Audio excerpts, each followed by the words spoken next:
অপূর্ব সুন্দর একজন মহামানবের কথা আছে, ইউসুফ আলাইহিস সালাম। আমরা সূরা ইউসুফ পড়তে শিখি নাই এখনো। আমরা সবাই মনে করি সূরা ইউসুফ মানে হচ্ছে ইউসুফ জুলাইখার প্রেম কাহিনী, আমরা এটাই মনে করি। সূরা ইউসুফকে আল্লাহ পাক সবচেয়ে শ্রেষ্ঠ উপন্যাস বলেছেন, আহসানুল কসাস। একটু গভীরভাবে পড়ে দেখবেন অর্থগুলো। এটা ইউসুফ জুলাইখার প্রেম কাহিনী নয়, এটা ইউসুফ আলাইহিস সালামের সাথে তার বাবার মহব্বতের কাহিনী। এটা পিতা আর সন্তানের মহব্বতের কাহিনী। এত মহব্বত যে সন্তান 20 বছর আগে হারিয়ে গেছে, যে সন্তান কূপ থেকে রাজপ্রাসাদে, রাজপ্রাসাদ থেকে জেলখানায়, জেলখানা থেকে আবার মিশরের গভর্নমেন্ট মানে পলিটিক্যাল পাওয়ার এসেছেন। বাবা কিন্তু এটা জানেন না, কিন্তু সন্তান যখন একটা জামা পাঠিয়ে দিচ্ছে, জামা, এই কমিজটা নিয়ে যাও, আমার বাবার চোখে দিও, বাবা দৃষ্টি ফিরে পাবে।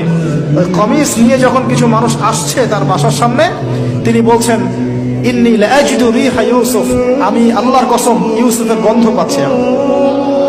এটা মারা বুঝতে পারবেন, সন্তানের গন্ধ পাওয়া যায়। বাবারা বুঝবো, সন্তান মায়েদের আমাদের ছেলে মেয়েদের গন্ধ আমরা বুঝি, এটা আমার ছেলের গন্ধ, এটা মেয়ের গন্ধ। ইউসুফ আলাইহিস সালামের কামিজ আসছে 1200 মাইল দূর থেকে, আরো বেশি বা কম হবে, আর এখানে তার বাবা গন্ধ পাচ্ছেন। মোহাব্বত, এই কথাটা, এই আয়াতটা আসলেই চোখ দিয়ে পানি বের হয়ে যাবে।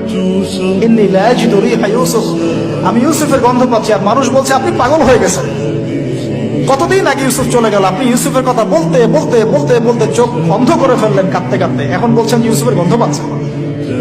সুবহানাল্লাহ। তো সূরা ইউসুফ পিতা আর সন্তানের প্রেম কাহিনী, মহব্বতের কাহিনী, ট্র্যাজেডি লাইফের। ভাইদের ষড়যন্ত্রে চলে গেলেন কূপে, কূপ থেকে রাজপ্রাসাদে, রাজপ্রাসাদ থেকে জেলখানায়।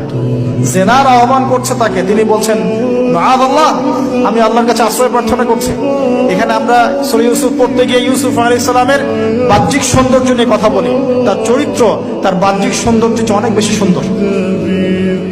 সূরা ইউসুফ আলাইহিস সালামের এই যে জেনা থেকে মুক্ত থাকার শিক্ষা, এটা যদি আমাদের যুব সমাজ নিতে পারে, ইনশাআল্লাহ অর্ধেক কাজ হয়ে যাবে ইনশাআল্লাহ।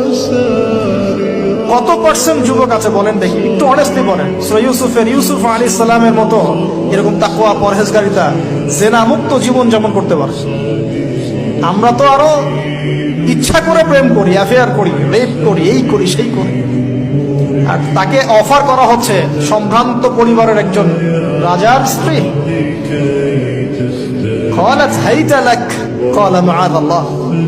তাহলে এই মহামানব জীবন থেকে শিক্ষা আছে। আরেকটা বিষয় আছে, রুইয়াল হক, এখানে সত্য স্বপ্নের কথা আছে। তাই যারা বেশি পরহেজগার হবেন, আপনারা কিন্তু সত্য স্বপ্ন দেখবেন এবং স্বপ্নের সত্যতা ডিনাই করবেন না। শেষ জামানায় মুমিনের স্বপ্ন বেশি বেশি সত্য হবে।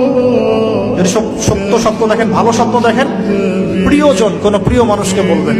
যদি দুঃস্বপ্ন দেখেন, খারাপ স্বপ্ন দেখেন, কাউকে বলতে যাবেন। এখানে পড়লে আপনি দেখবেন কাফেরের স্বপ্ন সত্যি হয়েছে। আরেকটা স্ট্র্যাটেজি আছে সূরা ইউসুফের, এর আগে একটা লেকচারে বলেছিলাম।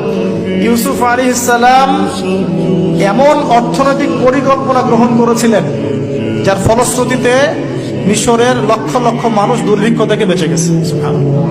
মানে এখনকার আমাদের পারিবারিক ক্ষেত্রেই হোক, সোশ্যাল বা ওয়ার্ল্ড অ্যাফেয়ার্সই হোক, ওই ইকোনমিক পলিসি যদি লঞ্চ করা যায়, ইনশাআল্লাহ তাআলা দেখবেন জনগণ না খেয়ে মরবে না।